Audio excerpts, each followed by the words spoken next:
Bueno, pues yo creo que son las 4, vamos a dar comienzo y luego ya si se van incorporando más pacientes, les voy dando paso yo directamente. Muy bien. Bueno, pues bienvenidos a todos a nuestro taller de Conoce tu terapia, de oxigenoterapia.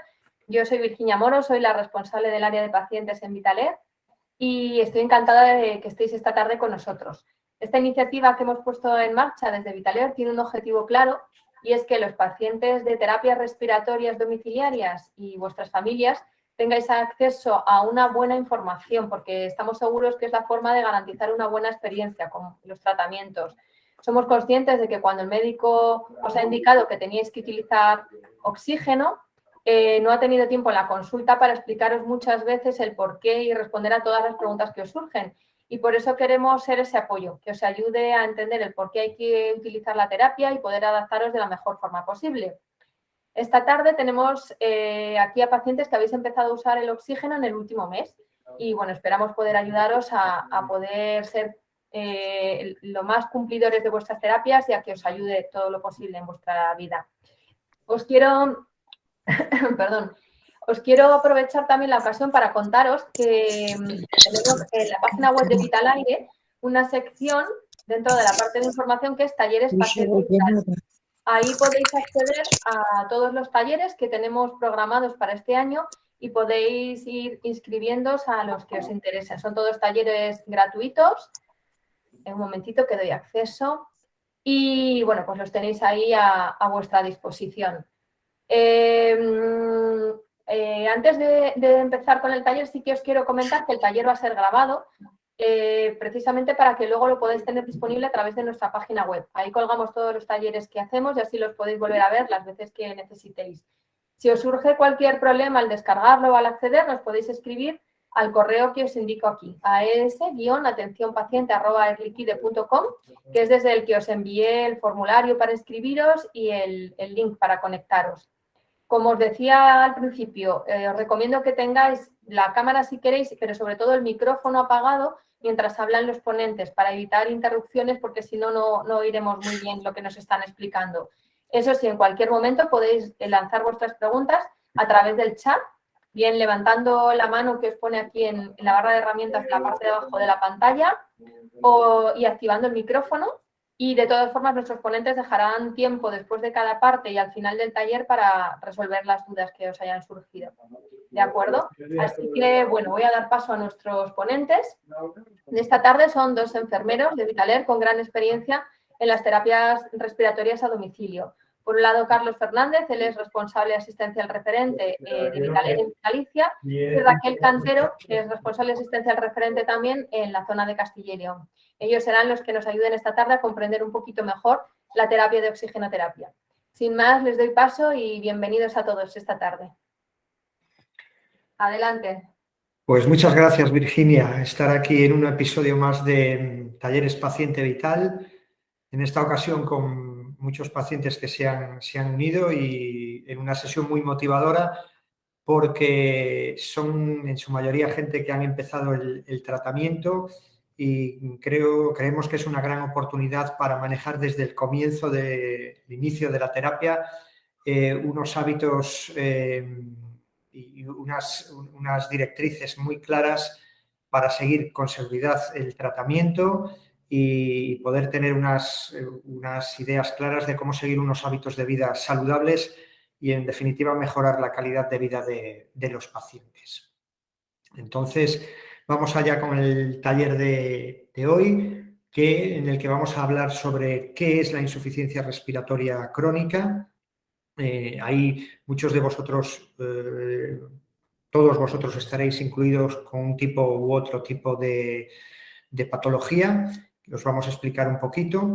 Dentro del tratamiento de la insuficiencia respiratoria crónica, pues vamos a centrarnos en el tratamiento con el oxígeno, porque es nuestra competencia. Seguramente tendréis un tratamiento mucho más amplio con la medicación, pero nosotros nos vamos a centrar en el tratamiento con oxígeno.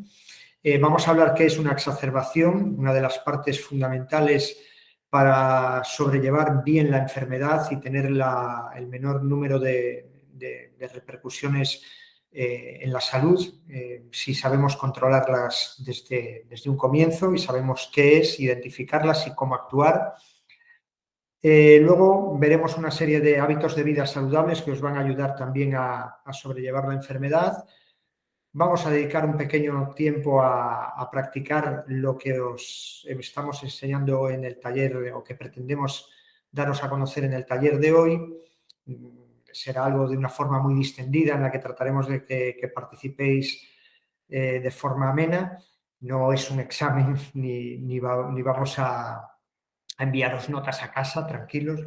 Y luego, finalmente, vamos a mostraros qué es Inspira 360, este canal de contenidos que os pueden ayudar como complemento, por ejemplo, a la sesión de hoy, a que luego, con calma, en los domicilios, en casa, podáis acceder a la parte que más os interesa y podréis ir poco a poco convirtiéndose en pacientes expertos en vuestra terapia. Siguiente. Bien, desde Vitalaire tenemos muy claro que vosotros sois la parte más importante de todo este proceso y por eso creemos que es muy importante que tengáis voz en todo momento, tanto en el momento del diagnóstico como en el momento de abordar el mismísimo tratamiento. Vuestra voz debe ser escuchada y eso lo tenemos muy, muy en cuenta y es algo un derecho al que vosotros debéis llevarlo de la mano en todo momento, cuando entráis en contacto con nosotros, cuando entráis en contacto con el prescriptor, porque sois en definitiva lo más importante. Siguiente. Bien, pues como decía, vamos con el primer punto que vamos a conocer, en donde vamos a conocer qué es la insuficiencia respiratoria crónica. Bien, pues la insuficiencia respiratoria crónica, como bien dice la palabra, es la mayoría de vosotros estáis incluidos dentro de este síndrome que afecta a la función pulmonar y es la incapacidad mantenida del sistema respiratorio para cumplir la función básica que es el intercambio de oxígeno y dióxido de carbono entre la sangre y el aire ambiente. Eso es lo que es, en definitiva, la respiración, ¿no? El aire que nosotros inhalamos y que es fundamental para que podamos realizar todas nuestras actividades. Cuando esto no ocurre, nuestras células no pueden realizar sus funciones correctamente y los individuos que las sufren sienten una importante dificultad para respirar y tolerar el ejercicio, como podéis entender todos.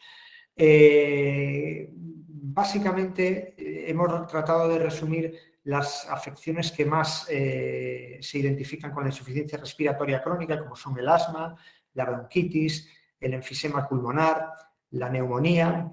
Ahora, más que nunca, está muy presente esta novedad que es la COVID-19, porque se dan muchos casos en los que el COVID persistente ha puesto de manifiesto unas secuelas en los pacientes que la han sufrido y bueno, con importantes repercusiones respiratorias. Por eso pues mirad, evidentemente hace un par de años esto no lo incluíamos, pero ahora es algo que tenemos que tener muy en cuenta. Y luego, además, enfermedades que afectan a la mecánica ventilatoria, que no tienen que ser de carácter obstructivo como las anteriores, sino que podrían cursar con la necesidad de oxígeno. Y aunque ahora mismo no tenemos datos de todos vosotros de qué patología es la que os ha llevado a entrar en contacto con el oxígeno, pero seguramente que algunos de vosotros puede ser que a través de ese problema de salud necesitéis simplemente pues, la ventilación mecánica o ventilación mecánica y oxígeno. La mayoría de las insuficiencias respiratorias están relacionadas con la EPOC, así que la mayoría de vosotros que estáis aquí presentes seguramente os veréis identificados con las siglas de esta enfermedad. Siguiente. Bien. Tengo un problema aquí. Vamos a hablar un poquito más sobre la insuficiencia respiratoria crónica. Bueno, cuando algo es de carácter crónico es algo que es algo mantenido en el tiempo y en el caso de la insuficiencia respiratoria es una enfermedad pulmonar que evoluciona progresivamente y podría haber incluso también reagudizaciones, ¿no? Un paciente que sufre una insuficiencia respiratoria crónica, pues en algún momento podrá agudizarse su enfermedad. Vamos a ver también en el apartado de lo que son las exacerbaciones en qué consistiría esto, pero también podría tener agudizaciones. Y luego la insuficiencia respiratoria aguda, que es cuando una enfermedad pulmonar grave que evoluciona rápidamente en personas sanas o incluso, aquí me falta un poco, parece ser que se ha comido algo de información, pues incluso en pacientes que tienen una insuficiencia respiratoria crónica y luego evolucionan a una fase aguda, que es lo que os estaba comentando antes. Siguiente. Como os decía, nos vamos a centrar en lo que es la EPOC. La EPOC, las siglas de la palabra, quieren decir enfermedad pulmonar obstructiva crónica. Afecta al 10% de la población entre 40 y 60 años y se caracteriza por la dificultad del paso del aire debido a una obstrucción, inflamación, acúmulo de secreciones. Hay un agente externo que provoca esa inflamación y el exceso de secreciones, que lo que hace es convertir más estrechas los canales por los que circula el aire hacia los alveolos. Y finalmente hay un atrapamiento del aire con dificultad para la correcta ventilación, por supuesto con sus consecuencias para el paciente que la sufre. Los pulmones, en este caso, no aportan suficiente oxígeno al organismo y, en consecuencia, quien lo sufre se fatiga fácilmente. Ese es el principal signo. Dentro de la EPOC comprende dos enfermedades, como es la bronquitis crónica y el enfisema pulmonar.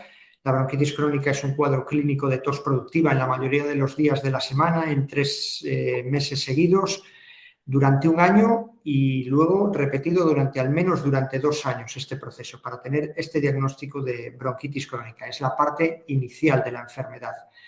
Y luego en su evolución ya aparecería el enfisema pulmonar, que ya hay destrucción irreversible de la pared de los alveolos. Como podéis ver en esta imagen, nuestro árbol bronquial se va desarrollando a partir del tráqueo en tuberías, por decirlo de alguna manera, cada vez más estrechas, más pequeñas, hasta que llegamos hasta los alveolos, que tienen una forma como un racimo de uvas. Y en el enfisema pulmonar se destruyen esas paredes de los alveolos y, bueno, pues las consecuencias son ya mucho más graves. Siguiente. Vamos a ver ahora los síntomas de la EPOC. Principalmente los que más van a caracterizar a la enfermedad va a ser la tos crónica, cambios en las características del moco, la cantidad, el color, la consistencia, la sensación de ahogo, que es como los clínicos lo denominamos disnea, que va a aparecer sobre todo al andar, al hacer esfuerzos, la opresión en el pecho, ruidos respiratorios, las sibilancias, ese ruido cuando cogemos aire y notamos un pequeño silbido debido a la estrechez de las vías respiratorias. Puede haber pérdida de peso, falta de energía y todo esto en consecuencia va a provocar, es posible que aparezca la ansiedad y la depresión, sobre todo en los estadios más avanzados de la enfermedad. Fijaros, el principal síntoma es la disnea, esa dificultad para coger el aire. Y es una percepción compleja que no afecta a todo el individuo por igual. Incluso entre pacientes con el mismo grado de obstrucción, pues pueden tener una sensación totalmente diferente. Es decir, que alguien con menos afección pulmonar sienta más dificultad para respirar, porque intervienen factores fisiológicos, sociales, ambientales, incluso psicológicos. Y en el EPOC avanzado y severo aumenta el riesgo de aparecer esa ansiedad y depresión que os comentaba. Se acaba entrando en un círculo vicioso que aumenta la disnea, la dificultad para respirar. Siguiente. Bueno, la pregunta que ahora debemos hacernos es ¿por qué? ¿Por qué me ha tocado a mí ahora el padecer la enfermedad? Bueno, por las causas que llevan a la aparición del EPOC. En el 90% de los casos se relacionan con el tabaquismo, bien de forma activa o pasiva. En algún momento dado se ha tenido de forma prolongada contacto con el tabaco y las consecuencias es que esa reacción que se produce en el árbol bronquial con exceso del moco, de las secreciones, la inflamación de la mucosa que tapiza los bronquios, pues desarrollan la enfermedad. Puede deberse también a exposición del aire contaminado, por ejemplo, el polvo, el humo de la combustión de la biomasa.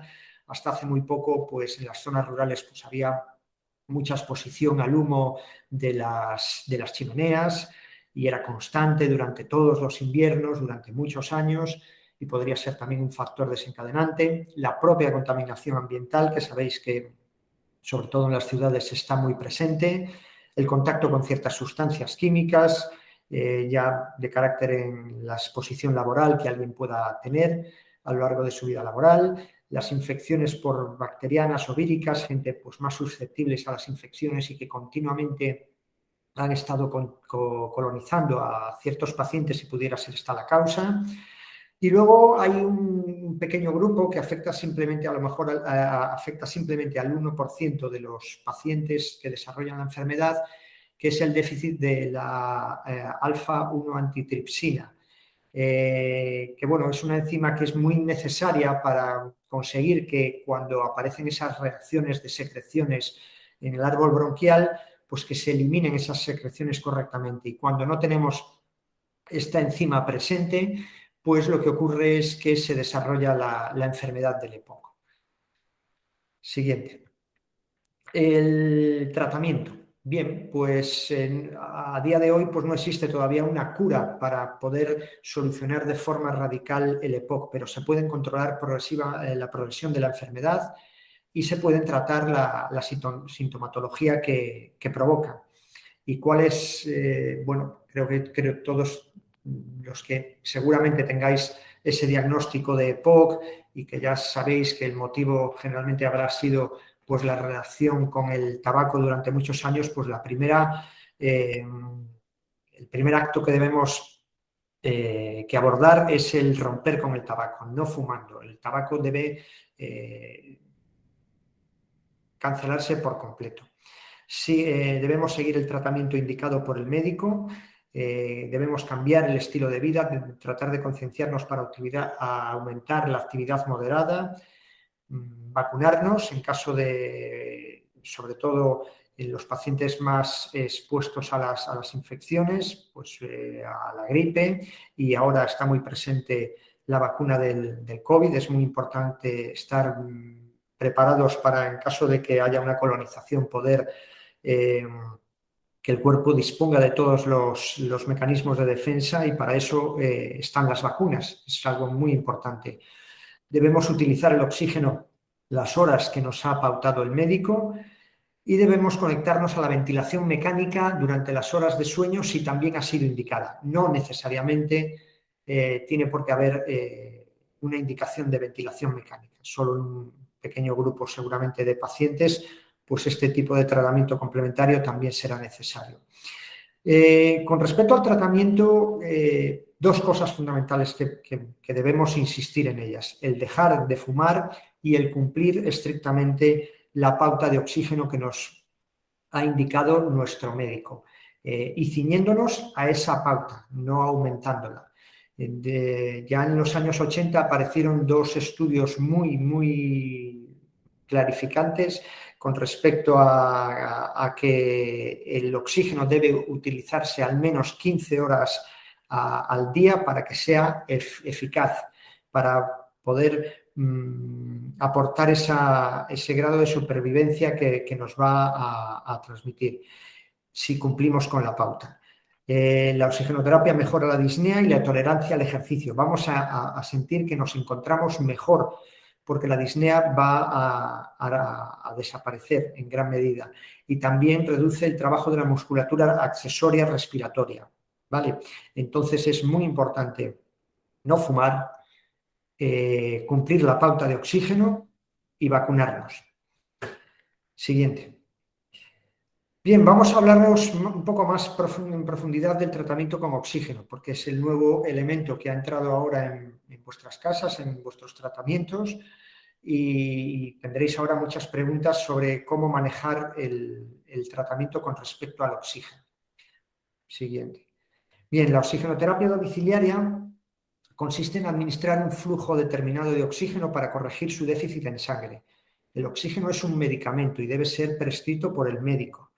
Nos va a indicar, como decía antes, el flujo, que es la cantidad de litros minuto y durante cuántas horas, la duración del tratamiento, de acuerdo al estado de salud de cada uno de vosotros. Es un tratamiento que se instaura de forma individualizada y también va acorde al estilo de vida del paciente, es decir, para poder cubrir todas las necesidades de una correcta oxigenación. Si a lo mejor solo tenéis que usarla por la noche, si solo tenéis que usarla durante el día, si tenéis que usarla también durante el esfuerzo. Vamos a hablar un poquito más adelante sobre ello.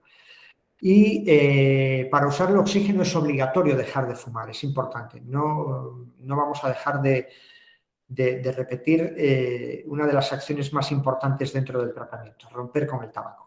En el aire ambiente, para que os hagáis una idea, hay un 21% de oxígeno, que para una persona sana es una concentración de oxígeno suficiente para que la saturación de oxígeno esté en niveles normales. En cambio, en los pacientes con EPOC ese aporte es insuficiente y por eso la necesidad de administrar el tratamiento con oxigenoterapia. El tabaquismo es la causa desencadenante del 90% de los casos de EPOC. También se produce el 95% de los cánceres de pulmón y el 30% de las patologías coronarias. Y bueno, si entendemos que una de las principales acciones que debemos tomar es el abandono del tabaco, pues debemos pensar que siempre debemos recurrir a la ayuda de los profesionales. Seguro que vuestro prescriptor os puede poner en contacto a través de otro compañero que lleve la consulta de tabaquismo o a lo mejor él mismo para ayudaros a dejar el tabaco. Así que es una de las cosas principales que debéis abordar. Seguimos, siguiente.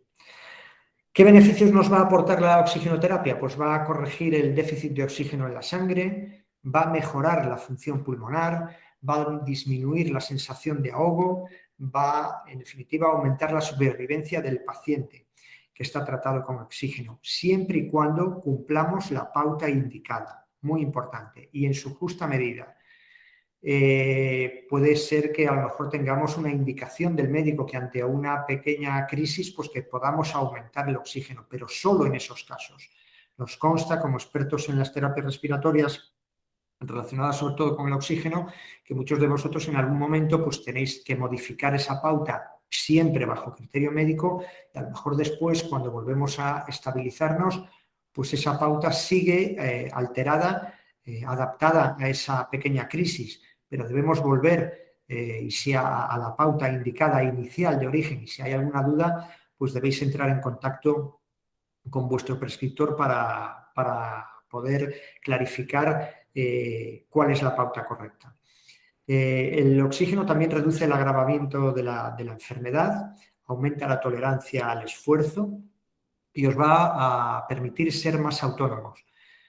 Os va a permitir salir de casa, pasear y hacer más actividades sociales, ¿no? Si nos encerramos en casa, no cumplimos el tratamiento, entraremos en un círculo vicioso que antes comentábamos, el de la ansiedad, la depresión y, en definitiva, no mejoraremos nuestra calidad de vida.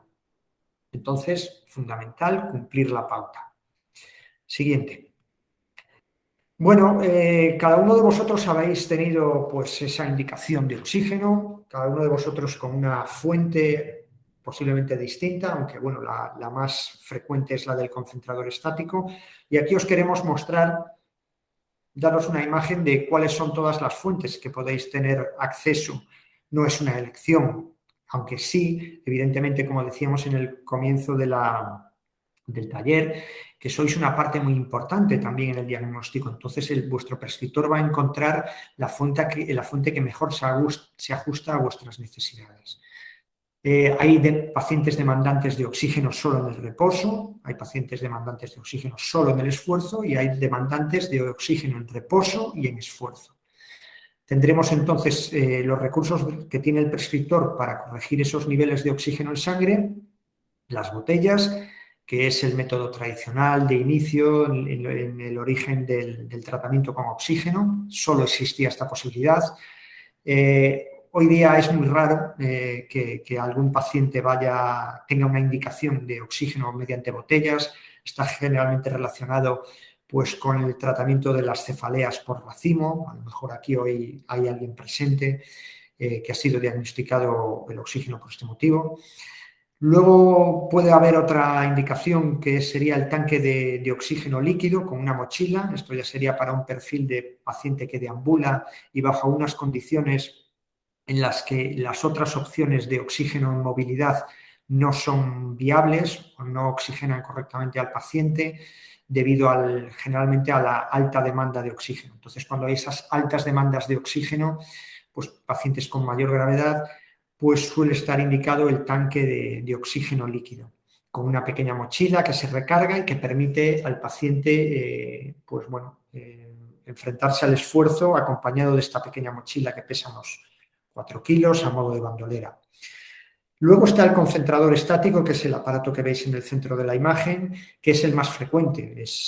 Bueno, pues gracias a que aparecieron este tipo de dispositivos, es hoy por hoy la fuente de oxígeno más versátil para un paciente y para un prescriptor, ¿no? A la hora de indicarlo y por parte del paciente para recibirlo y poder seguir el tratamiento, porque aunque es una unidad, bueno, entre comillas, un poco pesada, pero permite la movilidad en caso de que haya una segunda vivienda, el poder transportarlo siempre en vertical a un segundo domicilio o a casa de un familiar, si tenemos que pasar el día allí. Tiene sus ruedas para poder movilizarlo por el domicilio y que dependiendo de la estancia en la que estéis, poder llevar el oxígeno a donde sea necesario.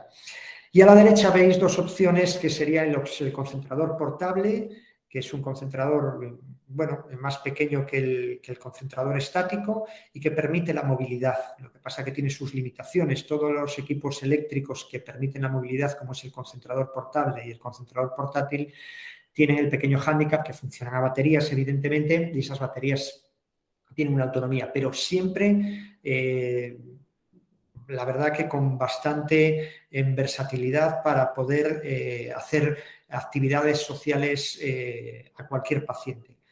Si hubiese una altísima demanda, sí que tendríamos de oxígeno, sí que tendríamos que recurrir al oxígeno líquido. Y en definitiva, estas son todas las opciones que el prescriptor tiene y que algunos de vosotros tendréis en vuestros domicilios. A veces se combinan, ojo, a veces se combinan estas fuentes, porque puede ser un paciente demandante de oxígeno en reposo y en esfuerzo, y entonces pues se provee al paciente del concentrador estático más un concentrador portátil o portable. El portátil es más pequeñito, es tipo bandolera, y el portable es como un carrito con ruedas. Y luego también podrían combinarse el concentrador estático con el tanque de oxígeno líquido. El concentrador estático mientras estamos en el domicilio para aportar el oxígeno mientras no hay esfuerzo y el tanque de oxígeno líquido para cargar las mochilas para cuando tengamos que salir a un evento, a una actividad social, al médico, lo que fuere. Bien, siguiente. Luego más adelante no os preocupéis que va a haber un turno de intervención por vuestra parte. Si hubiese cualquier duda, pues estaremos encantados de aclararla. Con respecto a la fuente de oxígeno, pues como decía, el prescriptor es el que nos va a indicar la fuente que mejor se ajuste al perfil del paciente y sobre todo que garantice la correcta oxigenación durante el reposo y el esfuerzo. ¿Y qué va a valorar el prescriptor para poder tomar esa decisión? Pues la seguridad y la capacidad por parte del paciente para manejar la terapia, la necesidad o no de oxígeno en esfuerzo, el resultado de la titulación, que es la prueba de test, es el test de marcha, la titulación de oxígeno en esfuerzo, es una prueba que se realiza con los dispositivos que vimos anteriormente portátiles, como es el concentrador portátil, el portable y la mochila de oxígeno líquido, para ver cuál es el que realmente oxigena correctamente al paciente. Luego también se van a tener en cuenta los hábitos de desplazamiento del paciente, la frecuencia de las salidas, si hay una segunda residencia, los viajes, porque no todos los dispositivos están validados para poder ser utilizados en los diferentes medios de transporte. Por ejemplo, en el avión solo está permitido el concentrador portátil, el pequeñito. Y luego también se va a valorar qué dispositivo o qué combinación de dispositivos cubre correctamente la oxigenación del paciente. Siguiente. Aquí ahora es una parte fundamental en la que necesitamos que prestéis mucha atención porque es lo que, sobre todo al inicio del tratamiento. Va a ser un tratamiento que va a llevar pues meses, se podrá prolongar o no, eso dependerá de la prescripción, pero lo principal es que aprendáis a seguirlo con seguridad, dependiendo de la fuente, cualquiera de ellas de las que describimos. Entonces creemos que lo que más os va a facilitar el poder adquirir esos conocimientos para poder seguir el tratamiento con seguridad va a ser recurrir a uno de los vídeos que tenemos disponibles en nuestra web y que finalmente al final del taller os vamos a aclarar cómo acceder a ellos en caso de que ahora os hayáis quedado con algún dato que os interese repetir o consolidar más adelante, pues podréis recurrir a ellos. Entonces, Virginia, cuando quieras vamos a pasar a ver el vídeo de seguridad con el oxígeno.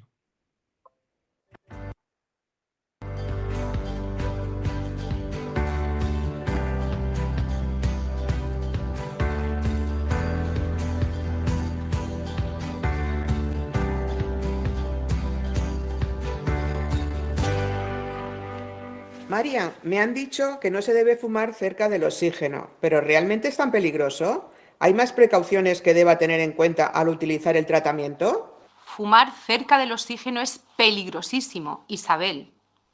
El oxígeno hace que las cosas se quemen mucho más rápido. Es lo que se llama un comburente. El oxígeno medicinal es un medicamento que está sometido a los más estrictos controles de calidad. Es importante tener en cuenta una serie de consignas de seguridad. Ni tú ni ninguna persona debe de fumar o hacer cualquier tipo de llama o chispa en el lugar donde estés utilizando el oxígeno.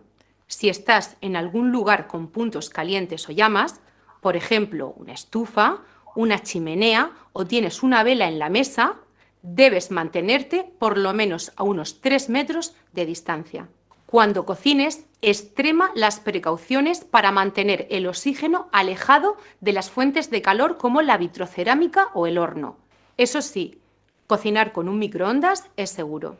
Es muy importante que no aproximes la grasa o el aceite de cocinar al oxígeno porque pueden reaccionar violentamente y dar lugar a una explosión, un incendio o provocar quemaduras graves.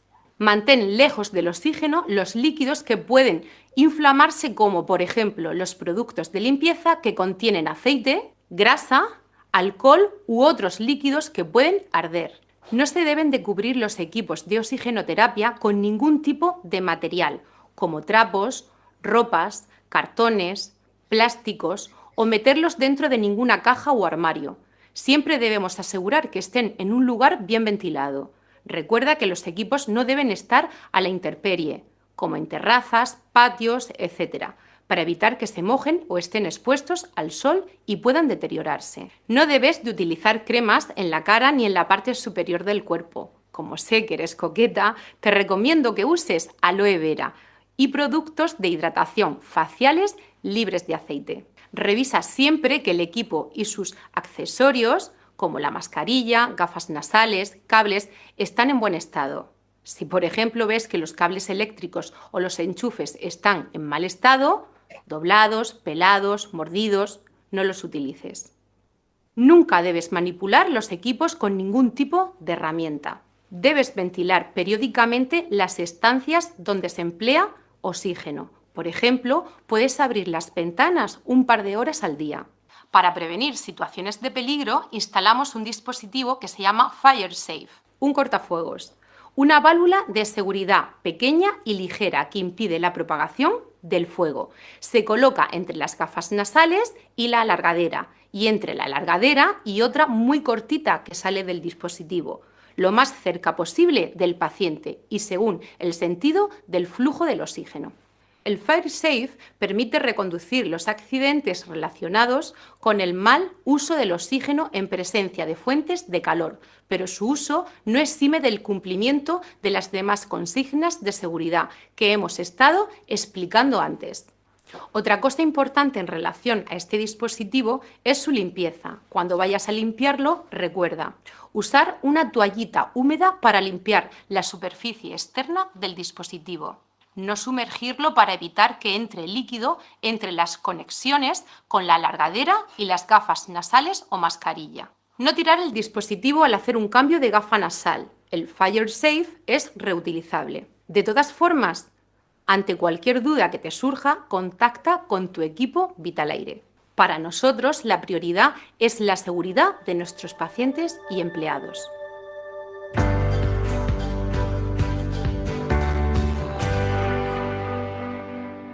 Bueno, yo creo que ha sido muy clarificador el vídeo, seguramente os ha ayudado y podéis recurrir a él cuando tengáis cualquier duda, porque esto es lo más importante que debéis tener en cuenta. Lo primero, la seguridad.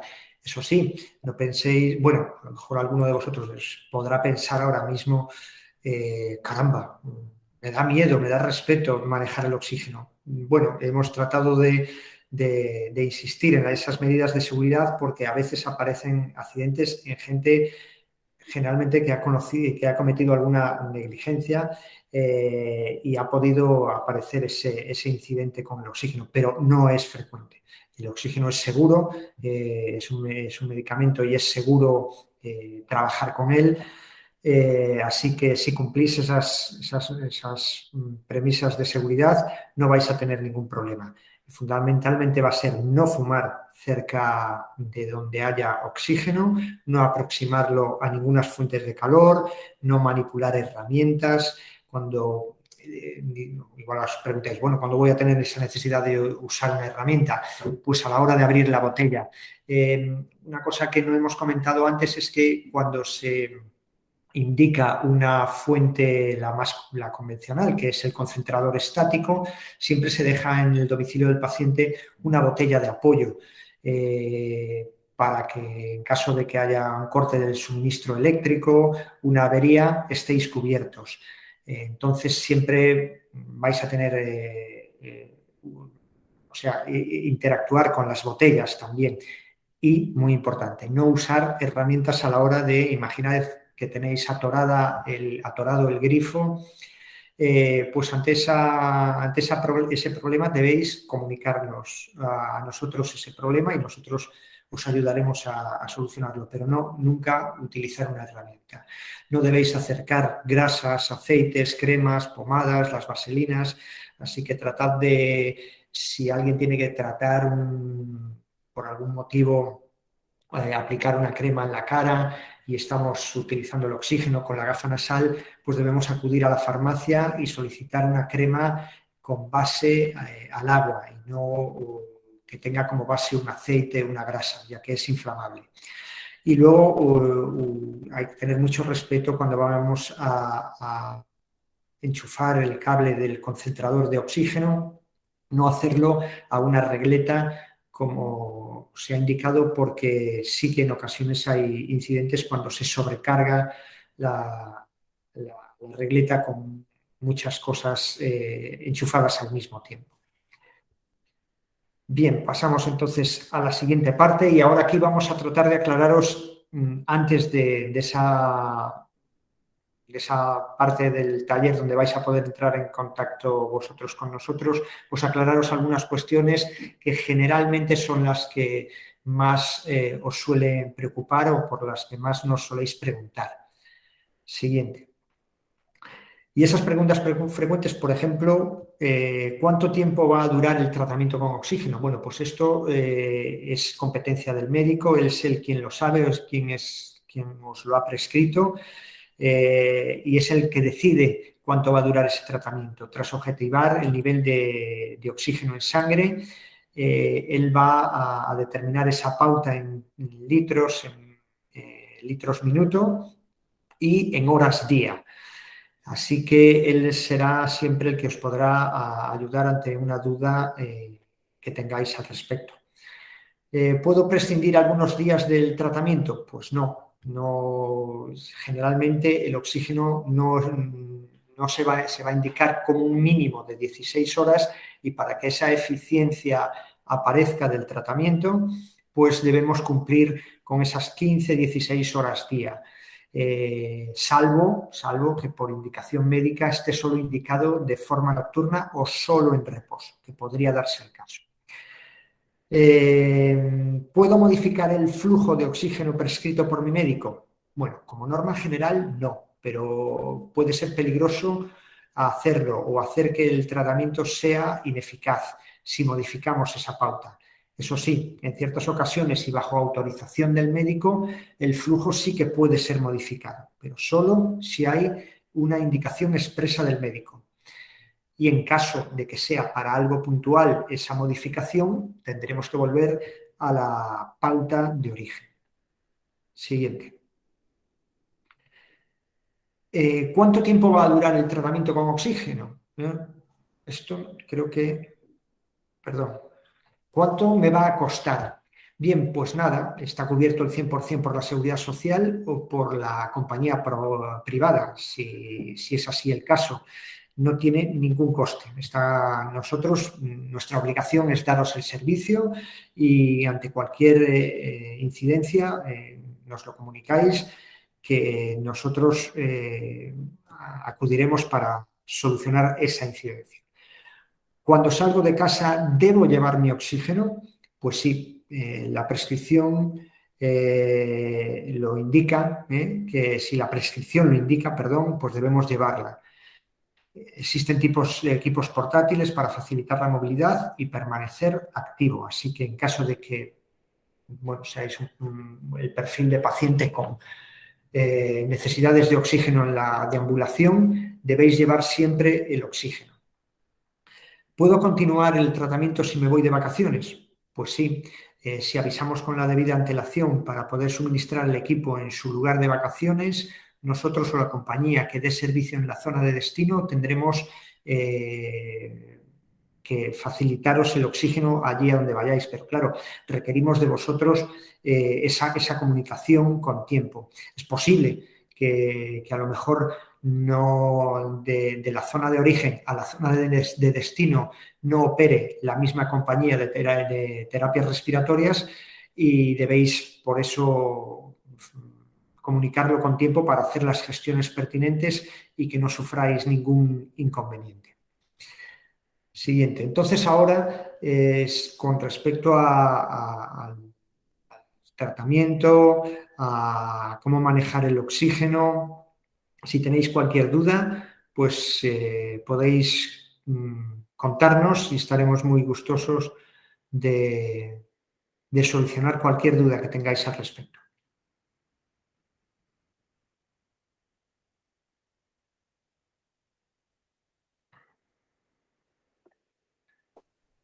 Bueno, si a lo mejor no se anima nadie, a lo mejor... Sí, Carlos, han levantado la mano. Adelante. Sí, yo quería preguntar, a la hora de comer no hace falta quitárselo, ¿no? Puede comer con la gafa puesta, ¿no? Bueno, las prescripciones de oxígeno serán indicaciones de o 24 horas o esas 15 horas que son las más frecuentes o solo durante el esfuerzo o solo nocturnas. Solo tendríamos que tenerlo ante una indicación de las 24 horas día. Entonces, en los pacientes de 24 horas día sí que deberíamos tener el oxígeno, incluso también durante la comida. Bueno, no sé, si hace falta quitarlo 5 minutos en un momento dado, pues no va a ocurrir nada. Pero el resto de pacientes, que la inmensa mayoría son 15, 16 horas, incluso para hacer algún desplazamiento, porque cuando hay esa indicación de 15, 16 horas, no se necesita expresamente en la deambulación, o a lo mejor cuando vamos a hacer cambio de domicilio, generalmente suele ser gente mayor, las llevamos en el coche y ya no hay esa necesidad en ese momento puntual del desplazamiento. Vale, gracias. Belén también ha levantado la mano. Adelante, Belén. Sí, buenas tardes. Mira, es preguntaros, porque es reciente y entonces está mi hermano con terapia de oxígeno y también con una CPAP, ¿no? Con el iSleep, ¿no? Entonces, ¿cómo empezar a adaptarse? Porque le está costando adaptarse a las 8 horas que tiene prescrito de noche al respirador. Bueno, muy buena pregunta. Como indicaba en un comienzo, es posible que haya indicación de oxígeno más una terapia de presión positiva, bien a través de una CPAP, como lo que has comentado, o bien a través de un tratamiento con BiPAP, con binivel. El inicio del tratamiento con la presión positiva pues, es más costosa que simplemente con el oxígeno. Evidentemente es una complicación más, pero lo que se debe es exponerse poco a poco a ella. Además, el éxito de esos tratamientos es que se van a sobrellevar cuando estemos realmente dormidos, ¿no? Y realmente nos van a ayudar la ventilación mecánica a dormir, que es el objetivo del tratamiento, ¿no? A dormir con una calidad de sueño que antes no teníamos. Será el exponerse poco a poco a la terapia. Hay funciones dentro de la terapia como es la rampa, que se disminuyen las presiones. Seguramente nuestros compañeros os lo habrán explicado, que es posible, que es accesible el activar la rampa, y con esa rampa la presión baja, y si fuese que el problema de adaptación fuese el adaptarse a esa presión de aire, con la rampa nos va a ayudar. El empezar pues el primer día un par de horas, incluso utilizándola durante el día, viendo la televisión una horita, media hora, una hora. Una siesta. Una siesta, efectivamente, gracias Raquel, pues nos va a ayudar a sobrellevarlo mejor. Y una vez que daros cuenta que estos tratamientos están pensados para uso nocturno y durante el sueño, una vez que el paciente concilia el sueño, se olvida que está con el tratamiento, y es lo que consigue que tengamos éxito. Un paciente a tratamiento con presión positiva que sufra de insomnio, será imposible que tolere el tratamiento con ventilación, porque soportar la mascarilla durante toda la noche pues se va a hacer difícil.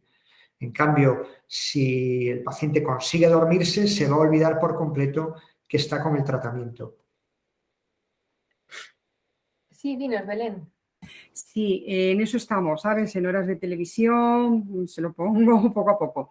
El tema, has hablado de como un aparato apoyo, ¿no? Que es la rampa. Ahora, como sentía mucho frío, lo que hemos conseguido es un humidificador de asistencia que se ha puesto a la máquina.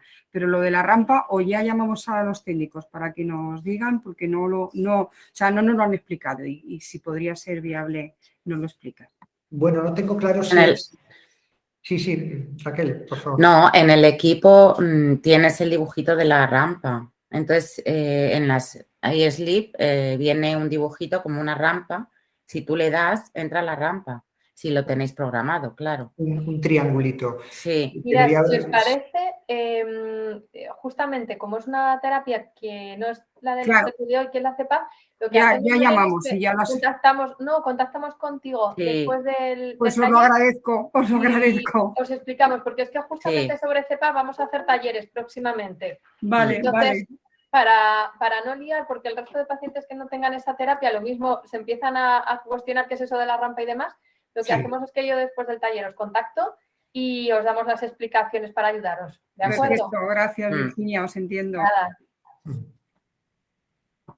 Bueno, más preguntas que os surjan, si no luego también vamos a tener un ratito más para preguntas. Mira, Agustín, creo que quiere hablar.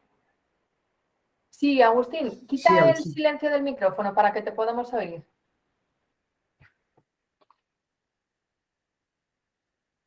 Está en la parte de abajo, a la izquierda, ves que hay como un micrófono y te estará saliendo en rojo porque está activado. Pues tienes que pinchar donde el micrófono para que te aparezca en color como gris, que eso indica que está ya ahora. activo. Eso es, muy bien. ¿Ya se me oye? Sí, perfectamente, gracias. Bueno, yo es la primera vez que participo en esto, porque en realidad el oxígeno le tengo desde hace 25 días o aproximadamente. Entonces, mi diagnóstico no ha sido EPOC. Mi diagnóstico es fibrosis pulmonar idiopática, pero tengo las mismas máquinas que estabais mencionando, el compresor de casero, vamos a decirlo, y el compresor portátil.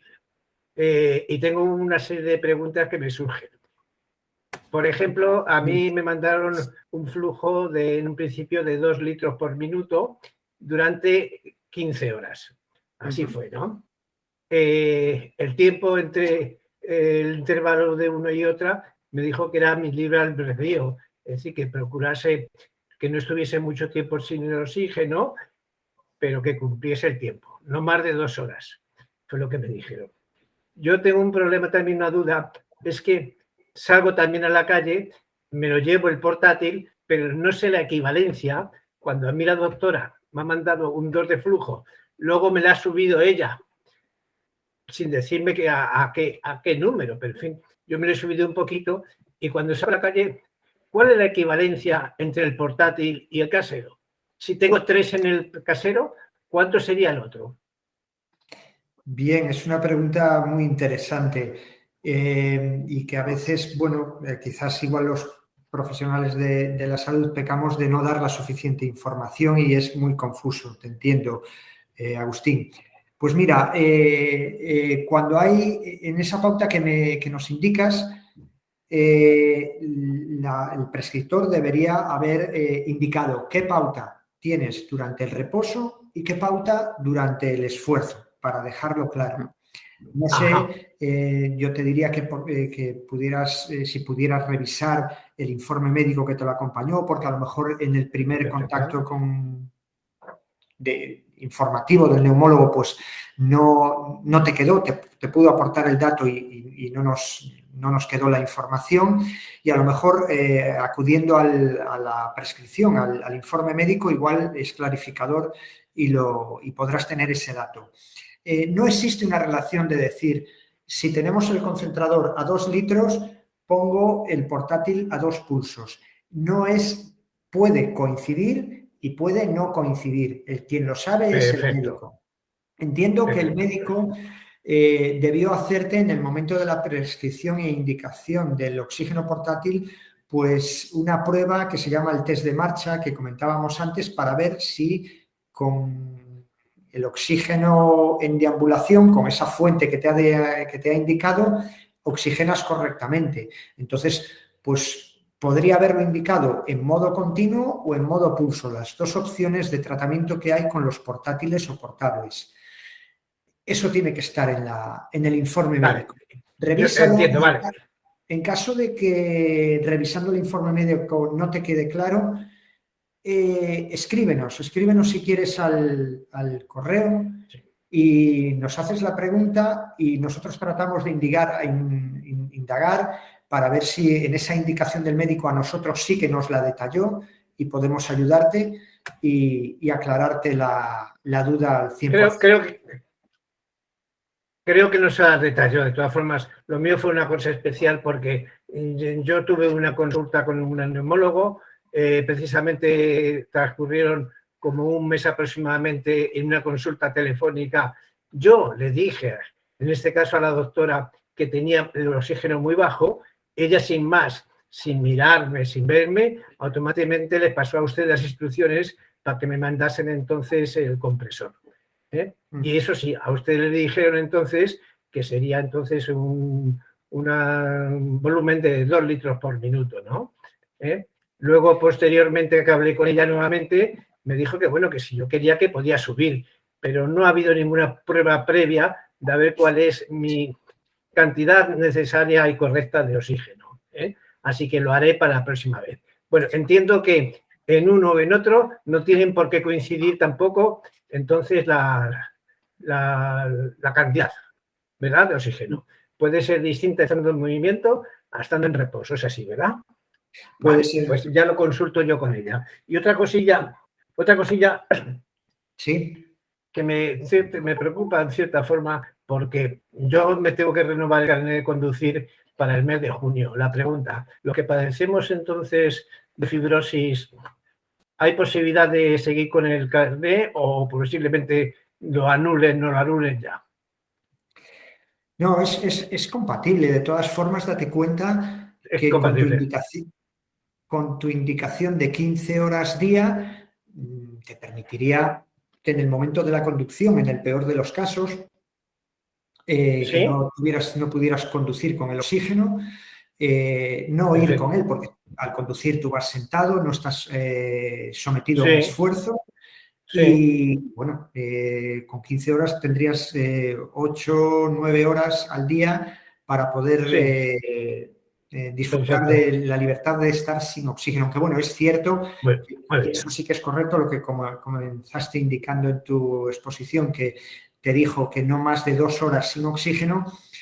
Pues hombre, no sé qué tipo de viajes a los que tendrás que enfrentarte, pero bueno, 2 horas da un margen importante y tampoco tiene que ser estricto Sí. al 100% en un momento puntual. Esa es una norma general que debes aplicar, Sí. pero si un día concreto, pues tú tuvieras que hacer un viaje de 3 horas y estar 3 horas sin el oxígeno, podrías hacerlo, que bueno, la verdad que no tienes una indicación de 24 horas día y es mucho más versátil para ti.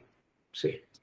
Y José yo Carlos tengo me contesta perfectamente a ello, que puede ser compatible. Claro, y Eso. yo tengo que puntualizar que los equipos portátiles tienen el enchufe de mechero del coche, Sí, sí, sí. y en el que, pues, si ves en un momento dado que necesitas el oxígeno, Puedo. lo puedes poner Sí. y conducir, teniendo el equipo Sí. en el asiento, Sí. con Ya el lo he copiloto. Sí. Ya lo he Correcto. hecho y conduzco perfectamente, no tengo. Lo único que Correcto. pensé que a lo mejor es el portátil con el enchufe, sería para el copiloto, no para el piloto. Pensé, pero no. Lo que me decís es compatible. Sí, el enchufe del mechero lo que te va a hacer es Sí. mantener la carga de la batería. No te la va a cargar, pero te la va a mantener. Entonces, así luego tienes, si en un momento dado, cuando llegas al destino, pues tienes que hacer un esfuerzo o lo que sea. Sí. Muy bien. Lo que había pensado es lo que el cargador de coche era no para el conductor, sino para cualquier otra persona. Ay, se nos fue. Uy, ha abandonado la reunión sin querer, le ha dado a colgar. Bueno, ahora se unirá. Tenemos 2 personas que quieren preguntar y María Pilar nos ha escrito por el chat que no le funciona el micrófono, pero tiene una duda con las cremas, os lo leo. Me dice que se echa crema por la mañana, pero en su caso solo necesita el oxígeno para pasear y normalmente utiliza el oxígeno por la tarde. ¿Es necesario que cambie de crema? Bueno, si solo habría que cambiar de crema en el momento en el que los 2 elementos se encuentran presentes al mismo tiempo. Tenemos crema y oxígeno. Si en el momento tenemos muy claro que nos podemos echar una crema y en ese momento, por la prescripción, por el perfil de paciente que es lo que ha indicado el prescriptor, no es necesario usar el oxígeno, pues claro que sí, es compatible. Eso sí, cuando vayamos a ponernos el oxígeno, deberemos lavarnos bien la cara con agua, con jabón, que va a permitir eliminar la grasa y eliminar el riesgo potencial que existiría. Vale, gracias, Carlos. Isabel también tiene levantada la mano que nos quiere hacer una pregunta. Adelante, Isabel.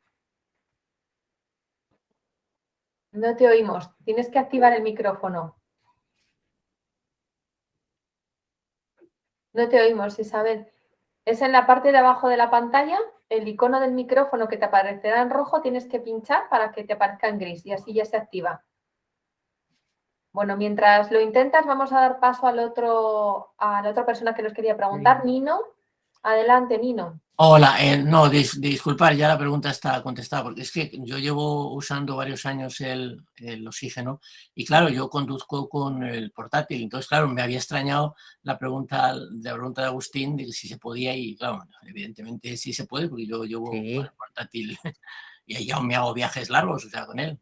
Nada más era eso, muchas gracias. Gracias. Bueno, Isabel. Sí, ¿ahora me escucháis? Ahora. Sí. Ahora, ya te oímos. disculpad. Mira, tengo varias preguntas. En cuanto a lo del...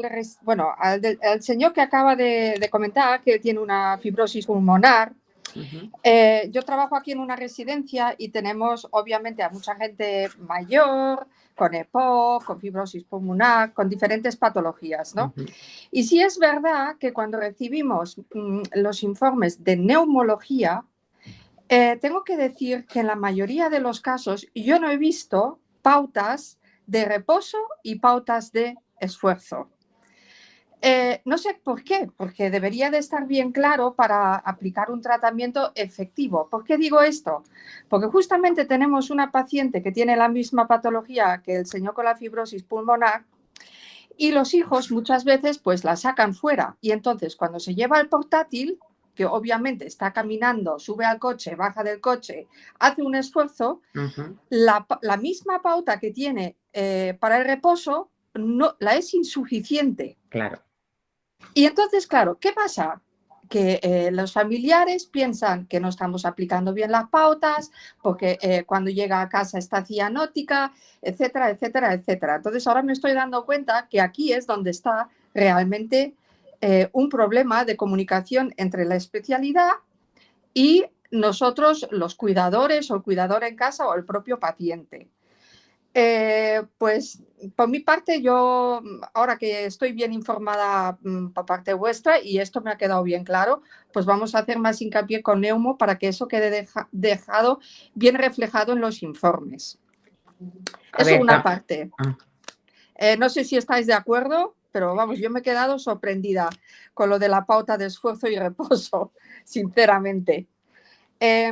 Por otro lado, quería preguntaros, con las personas mayores, que sabéis que la mayoría sufre de insomnio, pues justamente las pautas de 15 horas son muy difíciles de llevar a cabo. ¿Cómo se debería de, a ver cómo lo puedo decir, cómo lo podíamos abordar para que tengan un tratamiento eficaz? Bueno, con respecto a lo del reposo y el esfuerzo, simplemente puntualizar que siempre habría que primero hacer la pregunta al prescriptor si existe esa diferenciación. Es posible que a lo mejor en el momento del diagnóstico, o sea, de la pauta inicial, cuando se instauró el tratamiento, pues no había esa necesidad y a lo mejor ahora mismo ha habido una evolución en la enfermedad de la paciente que nos comentabas y ahora hay otra necesidad y no ha habido una supervisión en ese momento, en ese impasse, ¿no? Entre el origen y ahora. A lo mejor podría ser, no lo sé, pero esa duda por supuesto que tiene que pasar por el prescriptor y solucionarla. Y luego, con respecto a cómo estructurarlo y sobrellevar en caso de que haya insomnio, bueno, el oxígeno no suele ser una terapia a no ser que hubiese flujos muy, muy altos donde a lo mejor reseca mucho las vías respiratorias y se puede hacer incómodo. Bueno, las gafas nasales no aportan esa dificultad para sobrellevar el tratamiento como nos apuntaba la anterior, se apuntó aquí en el taller por parte de la familiar de uno de los pacientes que tenía un tratamiento con ventilación donde hay que poner una mascarilla que es más dificultosa. Al final se trata, eso sí, de cumplir el número total de horas y distribuirlo en las horas que menos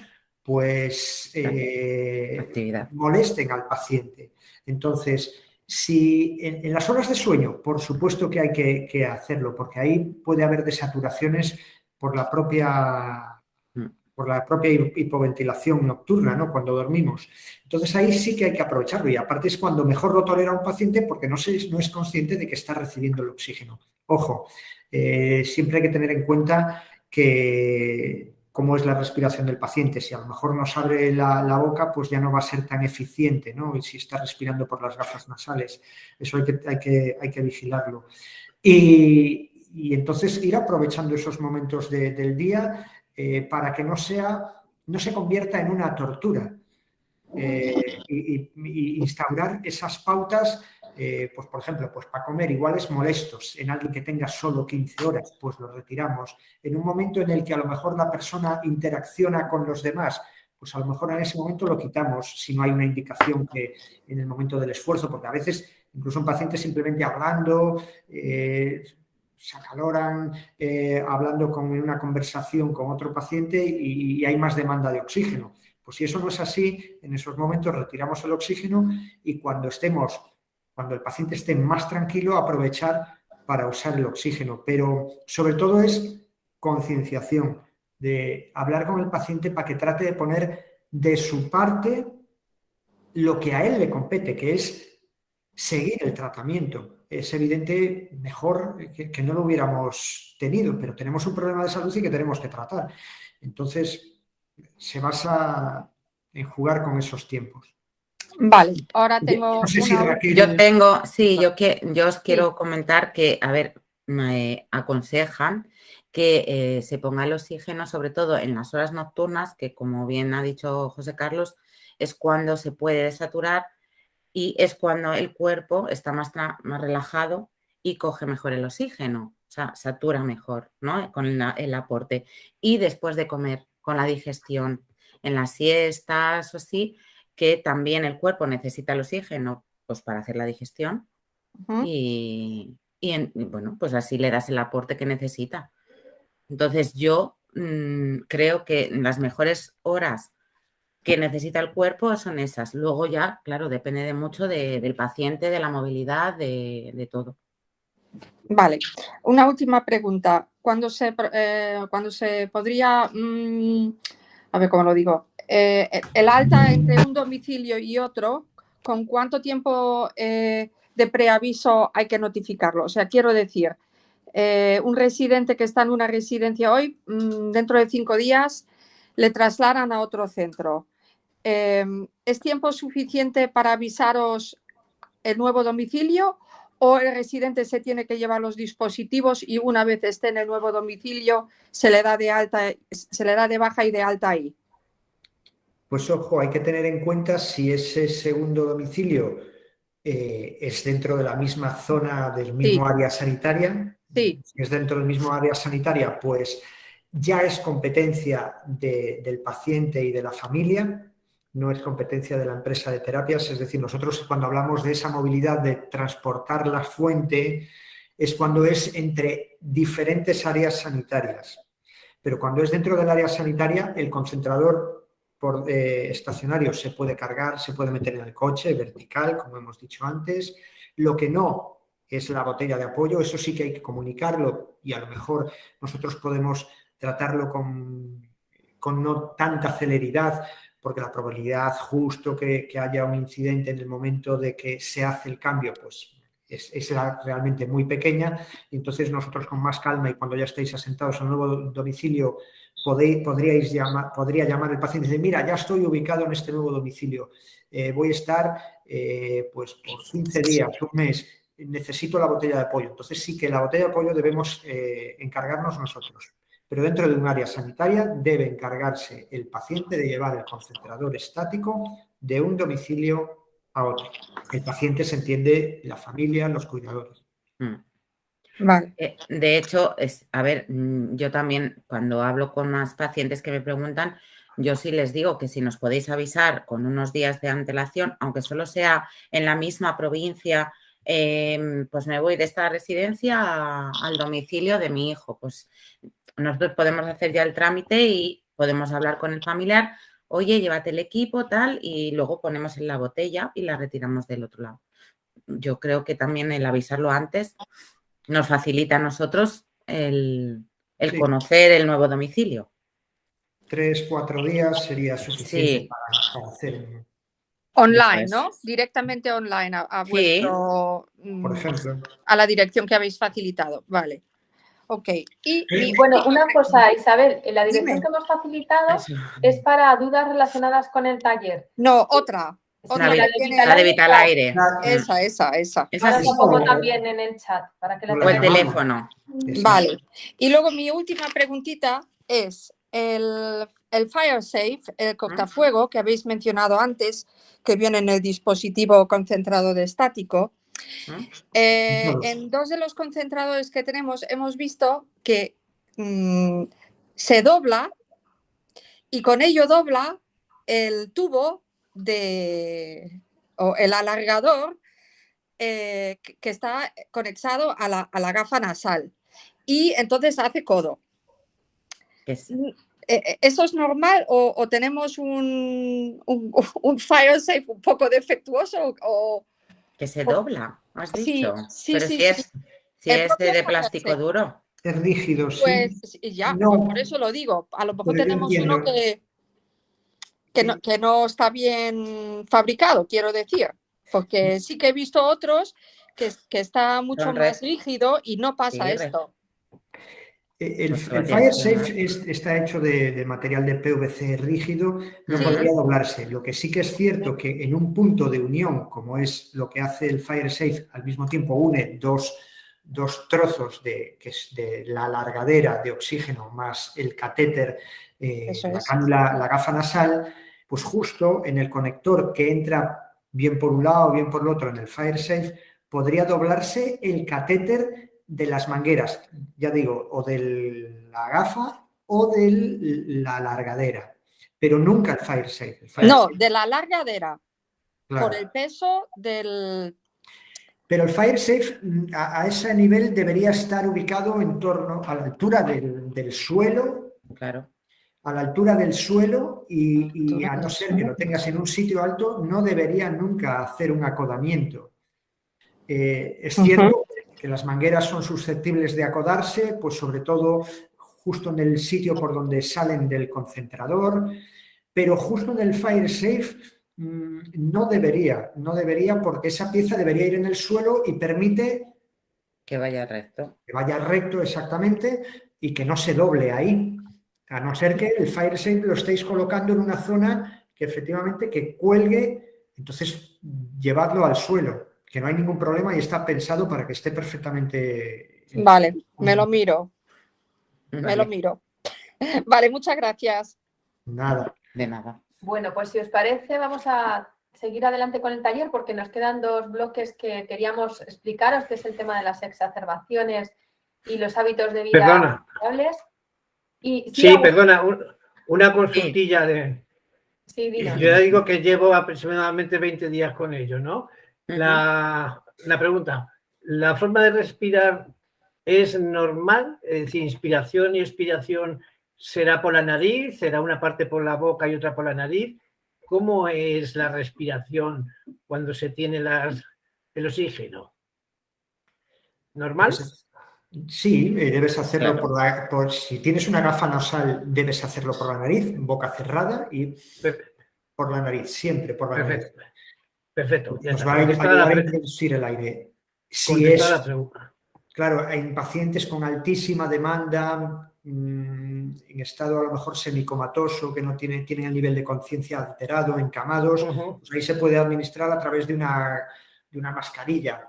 También en pacientes con la conciencia perfectamente disponible, pero con una alta demanda de oxígeno, que se quiera graduar mejor la concentración de oxígeno que se reciben, pues tendrán una mascarilla, la Ventimask, que se llama, y tendrían una mascarilla en vez de una gafa nasal. Entonces, con gafa nasal siempre por la nariz y con mascarilla no hay ningún problema por hacerlo por la nariz o por la boca.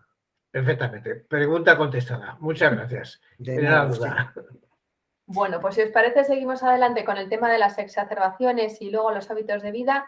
Y así también dejamos un ratito para explicarles qué recursos tienen a través de nuestra página web de vídeos y contenidos que les pueden ser útiles también para profundizar más en el conocimiento, ¿vale? Adelante. Muy bien, pues seguimos con las diapositivas, que es una exacerbación, y vamos a conocer la exacerbación. Después del punto de la seguridad, para mí, yo creo que es el punto más importante. Estoy seguro que es lo más interesante en el manejo de una enfermedad. ¿Por qué? Porque ahora estamos a tratamiento, estamos recibiendo mucha información sobre cómo llevarla. Por el momento no debería a lo mejor haber una exacerbación ya tan abrupta, tan pronta después del inicio del tratamiento, pero esto es posible que tarde o temprano aparezca y entonces debemos conocerla muy bien para saber cómo actuar.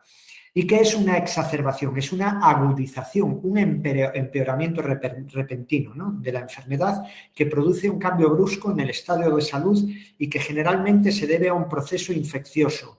Pues todos estamos expuestos, a pesar de estar ya con un tratamiento, a que haya una colonización bacteriana, vírica en nuestras vías respiratorias y que lo dificulte todo un poco más. Eso es posible que vuelva a aparecer. Y entonces conocer los síntomas y signos de una exacerbación nos va a ayudar muchísimo a tratarla a tiempo, a reducir el tiempo de recuperación y a impedir que sea grave, porque lamentablemente, cuando esto ocurre, los pacientes tienden a acudir o a pedir ayuda, a acudir al médico, a llamar simplemente a los servicios de información de la sanidad pública, pues de forma tardía. Y cuando ya es tarde, pues eso va a requerir un ingreso. En cambio, si la tratamos a tiempo, eso se puede controlar mucho mejor. No se pueden prevenir todas las exacerbaciones, pero podemos minimizar sus consecuencias. Y eso es lo que queremos y lo que vamos a intentar dejar claro ahora. ¿Qué es lo que debemos hacer? Tener también muy claro, es hablarlo con el médico. En caso de que yo note un empeoramiento, doctor, ¿cómo debo actuar? ¿Vale? Siguiente. Bien, ¿cómo la identifico y qué hago? Esto es la parte realmente, como digo, importante. Bien, pues vamos a notar mayor dificultad para respirar. El paciente va a notar un sonido y los sonidos silbantes van a estar aumentados en ese sonido silbante en el pecho, las sibilancias. Va a haber cambios en el color y la cantidad del moco, va a haber más moco y con más espeso y de un color que puede pasar del blanquecino al amarillento, al verdoso. Esos colores vienen dependiendo del virus que nos haya colonizado. Va a haber un agravamiento de la tos, va a haber síntomas de resfriado o gripe, puede haber hinchazón de las piernas, edemas en los pies y aparición de dolor, sobre todo costal, en el costado, ¿vale? Entonces, en ocasiones se puede tratar en casa adaptando la medicación con el plan de acción que ha diseñado el prescriptor, ¿no? Esto generalmente se tiene muy en consideración por parte de los prescriptores y ellos ya os habrán dicho, mirad, si tú notas un empeoramiento, intensifica tu tratamiento de esta forma, aumentando esta medicación, aumentando esta otra, subiendo a lo mejor el oxígeno, es posible. Y eso os va a ayudar a empoderaros en vuestra enfermedad, en que os hagáis, que estéis bien informados y que os hagáis bien conocedores de cómo actuar ante ella. Así que no dudéis nunca en preguntar qué hacer. Generalmente, ¿en qué van a consistir estos tratamientos de las agudizaciones? En tomar la medicación de rescate. La medicación de rescate es como... Bueno, pues como ese tratamiento rescata a un paciente de un empeoramiento, por eso se llama así, aumentando los broncodilatadores, los corticoides, los inhaladores orales, el uso de los expectorantes, los fluidificantes para fluidificar el moco y eliminarlo mejor, aumentar la ingesta de agua y calorías saludables para tener más energía y luchar contra el proceso infeccioso. Con la mayor ingesta de agua vamos a hacer que ese moco sea más fluido, ¿no? Y a veces con la edad se tiende a beber poco y eso es totalmente contraproducente. Ojo, si hay edemas, reducimos la ingesta de líquidos. Esto siempre tiene que ser controlado porque a veces lo que mejoramos por un lado lo podemos empeorar por otro. Entonces tenemos que tener claro cómo manejar el tema de los líquidos con el prescriptor y eso solo podrá aclarároslo vuestro médico. Pero siempre vigilar las piernas, ¿no? Porque a lo mejor estamos, por un lado, bebiendo el líquido para aumentar la fluidez de ese moco, pero estamos provocando otro problema a nivel circulatorio con los edemas. Debemos intentar siempre expectorar esa mucosidad, debemos arrancarla, toser para arrancarla. Comprobar la temperatura, tendremos que vigilarla para no entrar en un grado de fiebre que sea susceptible de ya acudir a urgencias. Realizar los ejercicios de control de la respiración y fisioterapia respiratoria que seguramente os han indicado vuestros prescriptores, ¿no? Aumentar esa movilidad va a ayudar a facilitar, a eliminar el moco. Debéis moveros de forma lentamente para ahorrar energía. Hay que ser consciente que tenemos un problema de exacerbación, de agudización y toda la energía debemos dedicarla a que el propio organismo sea capaz de superar esa colonización. Debemos evitar factores de riesgo tales como los cambios bruscos de temperatura, pues exponernos al frío y ambientes contaminados, y debemos controlar las emociones, que nos va a ayudar a mejorar esa crisis. Debemos hacer comidas ligeras, poco abundantes, pero eso sí, frecuentes, para no someter a mucho esfuerzo al cuerpo. Bien, siguiente. Ahora vamos a ver con respecto, porque queremos insistir mucho en lo de la exacerbación, otro pequeño y corto vídeo en el que nuestro experto en EPOC, el doctor Iñaki, va a ayudarnos a comprender mejor qué es una exacerbación y cómo tratarla de una forma muy amena viendo este vídeo. Así que, por favor, Virginia, cuando puedas.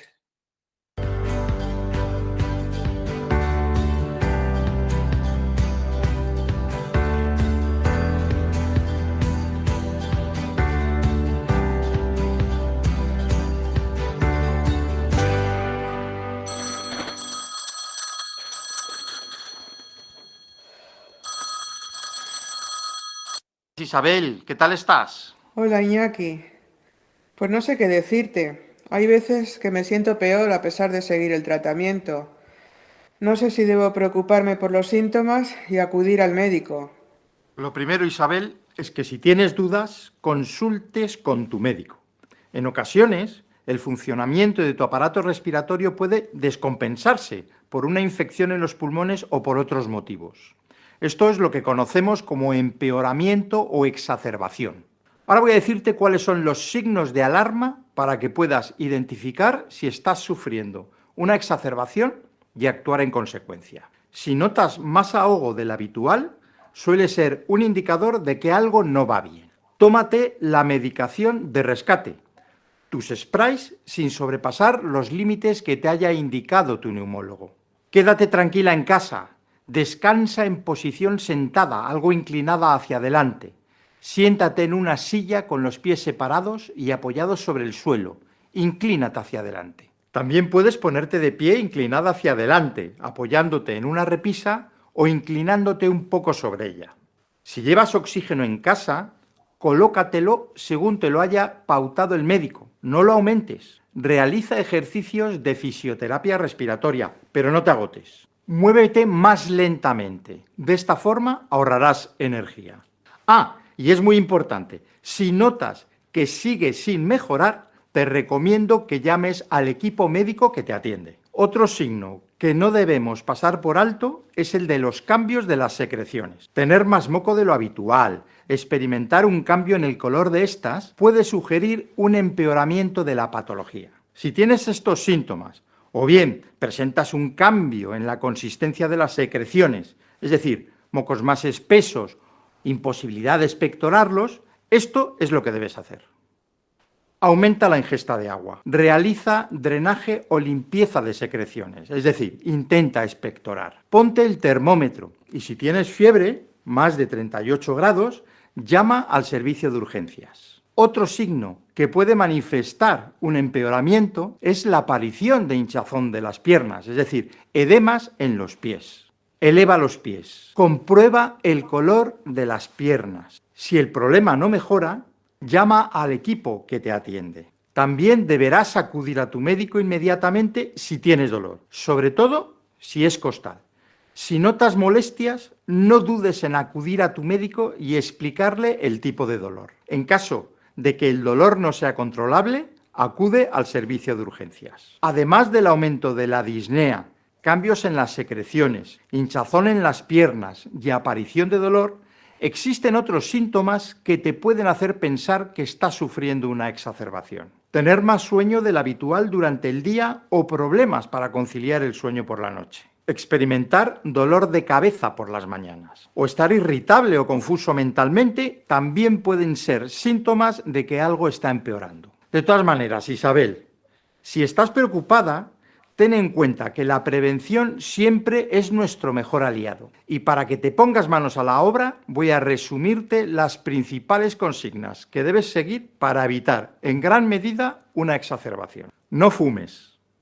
Realiza el tratamiento tal y como te lo ha prescrito tu médico.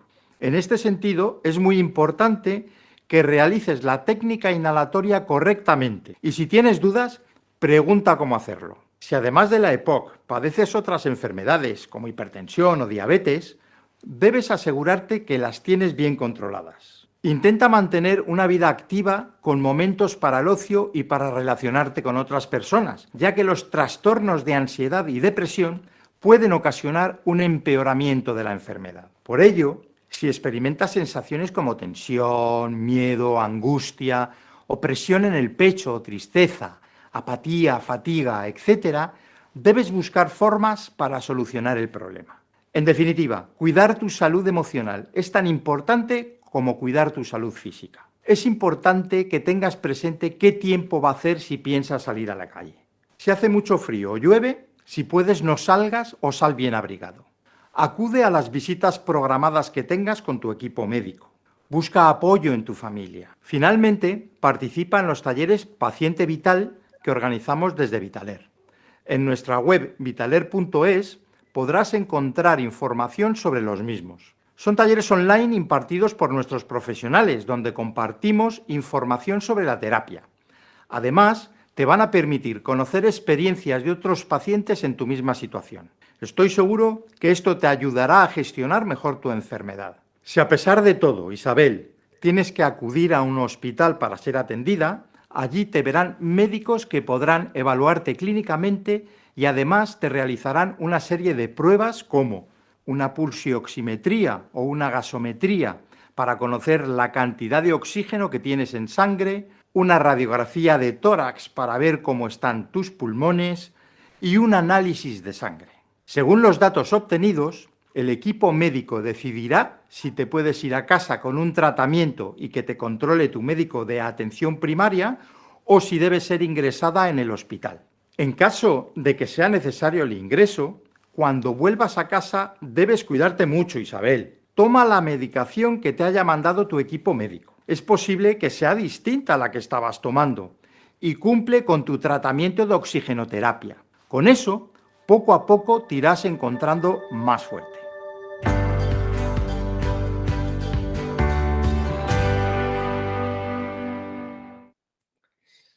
Pues eso, lo dicho, creo que ya todos podréis saber manejar mejor las exacerbaciones, pero bueno, hay que reconocer que es mucha información y en el momento que esa exacerbación llame a nuestra puerta, pues tengamos muchas dudas. Recordad que tenéis el vídeo disponible en nuestra web y os puede ayudar a identificar la exacerbación y cómo actuar ante ella. Bien, siguiente. Vamos ahora a abordar el último bloque, que es el de los hábitos saludables.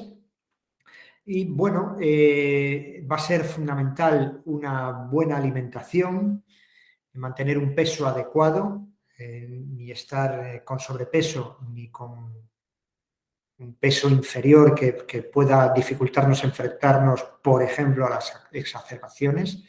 Practicar ejercicio, entrar en la dinámica del sedentarismo a raíz de tener una enfermedad que entendemos que es limitante en cuanto al esfuerzo, pues no necesariamente hay que hacerlo, sino todo lo contrario, hay que hacer ejercicio adaptado, hay que dejar de fumar, por supuesto. Fijaos que no cansamos de repetirlo, no nos cansamos de repetirlo y lo ponemos en mayúsculas bien grandes. No fumamos, el abandono tabáquico es fundamental. Realizar las actividades de ocio adaptadas y planificadas, no vamos a renunciar a ellas, sino que las vamos a hacer, pero de una forma diferente y con planificación. Buena higiene de sueño, esto significa que respetemos las horas del sueño, que cuando vayamos a dormir esa sea nuestro objetivo, el dormir, no entretenernos con una televisión, con algo que pueda reducir el número de horas que necesitamos descansar. Y luego realizar las pautas de higiene para prevenir infecciones, ¿no? Es importante por respetar todo esto y que mantener lo más alejado posible a cualquier elemento externo que nos pueda colonizar. El siguiente, ¿en qué consiste una buena alimentación? Bueno, pues en comidas ligeras, poco abundantes, repartidas entre 4 y 5 o 6 tomas al día, líquidos en abundancia, 1,5 2 litros de agua al día si no hay retención de líquidos, insistimos, no alcohol, no vamos, hombre, algo moderado, una copita de vino a la hora de comer pues no va a ser un problema, pero no podemos abusar del alcohol. Tenemos que prevenir el estreñimiento aumentando la ingesta de fibras con frutas, verduras, cereales integrales, evitar los fritos, es muy importante, son calorías muy fáciles de que se conviertan en grasa y aumento de peso que va a dificultarnos el movernos, el enfrentarnos a cualquier problema de salud. El sobrepeso no va a ser nada favorable. Vamos a comer despacio y sentados, con calma. Si al comer aparece la disnea, es mejor tomar una dieta fácil de digerir, una dieta blanda, sin que tengamos tanto que masticar. Esto sería pues, para pacientes que estuviesen con mayor afectación del problema respiratorio. Evitar los embutidos, el jamón, el chorizo y el salchichón. Ojo, esto puede ser una medida un poco curiosa, pero es cierto, existen estudios que debido a lo que algunas sustancias que contienen este tipo de alimentos pues son perjudiciales o favorecen sobre todo las reinfecciones respiratorias, ya que aumenta pues el riesgo de ingresos por agudización de síntomas respiratorios. Esto está perfectamente documentado. Siguiente. ¿Por qué debemos hacer ejercicio? Bueno, pues para aliviar la sensación de ahogo. Si nunca nos enfrentamos al ejercicio, en el momento que vayamos a hacerlo, pues vamos a encontrar una gran dificultad. El cuerpo se habitúa al sedentarismo y eso es un error. Está claro que no queremos convertiros en atletas olímpicos, pero sí que es importante hacer un ejercicio moderado y adaptado a vuestras dificultades. Bueno, pues cuando hablamos de ejercicio estamos hablando a lo mejor de simplemente planificar el caminar por casa, el levantar pequeños objetos, el respirar, hacer los ejercicios respiratorios, muchas cosas que se consideran ejercicios adecuados para vosotros. También hay vídeos, como os diremos más adelante, que os podemos ayudar a cómo realizar estos ejercicios que os ayudarán a sobrellevar la enfermedad. Y están disponibles en la web, en los talleres, en los vídeos Inspira 360. Debemos facilitar las actividades de la vida diaria, el pasear, el interaccionar con los demás, el asearse, el subir las escaleras, el viajar, porque eso va a ayudar a esa parte emocional a manejar mejor la enfermedad y no pensar que estamos limitados de por vida a una vida muy sedentaria y muy limitante con el EPOC, por ejemplo. Así que para nada, las haremos de forma adaptadas, pero no se trata de excluirlas radicalmente. Y en definitiva, mejorar el estado de ánimo. ¿Y qué os recomendamos? Cuando vayáis a hacer ese ejercicio, pues usar ropa cómoda, una postura erguida, no olvidar el inhalador, es importante porque si en un momento dado, pues bueno, pues a lo mejor nos hemos pasado con el ejercicio, sentimos esa dificultad, el inhalador de rescate nos va a ayudar a manejar la situación. Incluso a veces antes de realizar la actividad, pues podemos recurrir al inhalador y esto debemos consultarlo con el médico si fuese una opción que nos pueda ayudar. Realizar los ejercicios de forma suave y progresiva. Realizar los esfuerzos en expiración, ya que cuando estamos inspirando tenemos que hacer el propio esfuerzo de introducir el aire y cuando expiramos pues es una acción más pasiva y podemos hacer los ejercicios en ese momento. Y debemos siempre aplicar un descanso siempre que proceda, pues a los pocos minutos, quien lo tolere más pues pausas más cortas y mayor ejercicio, pero quien no lo tolere pues lo contrario, hay que hacerlo de forma adaptada. Bien, siguiente. Bueno, ahora vamos a ver un vídeo más corto que los anteriores, en la que vamos a ver a nuestra fisioterapeuta, Marianne, dándoos unos consejos muy útiles sobre cómo hacer estos ejercicios. Vamos allá.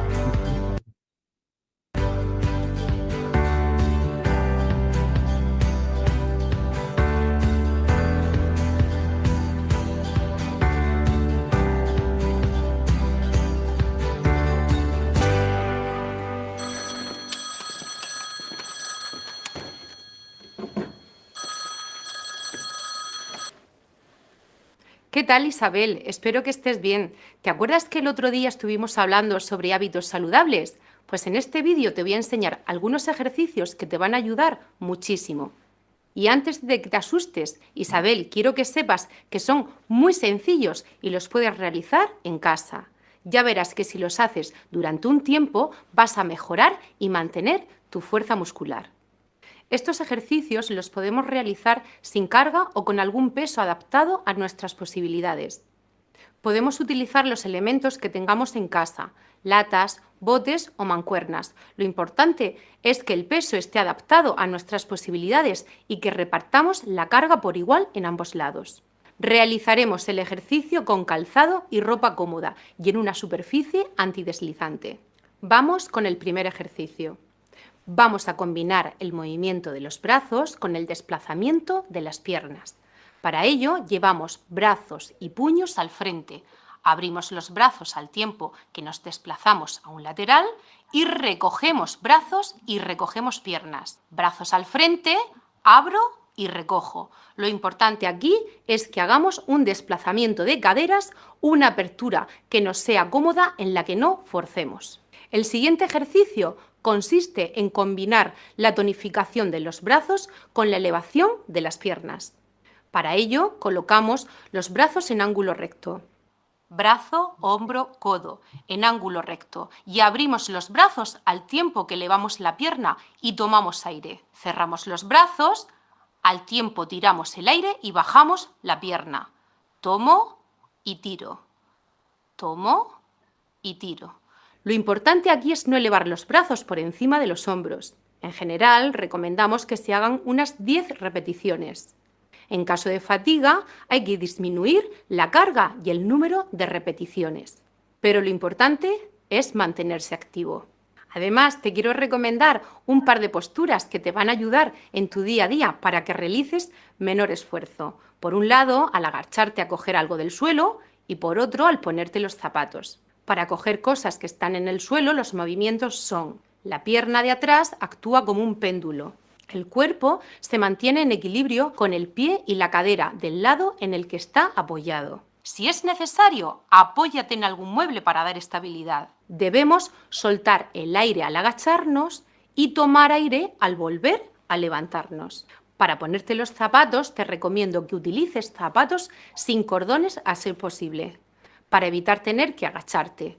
De todas formas, te voy a dar un truco. Toma asiento en una silla. Coloca un pie sobre la rodilla opuesta. Mantenemos la rodilla girada hacia afuera para evitar comprimir el abdomen. Nunca te agaches para ponerte los zapatos. Con estas recomendaciones estoy segura que tu día a día te será mucho más llevadero.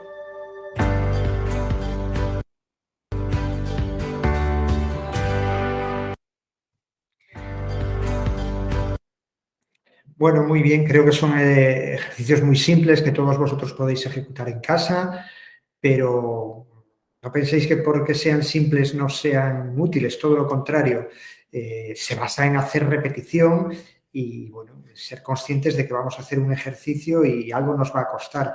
Eso nos va a ayudar luego que la movilidad del día a diario, pues sea más fácil y más llevadera.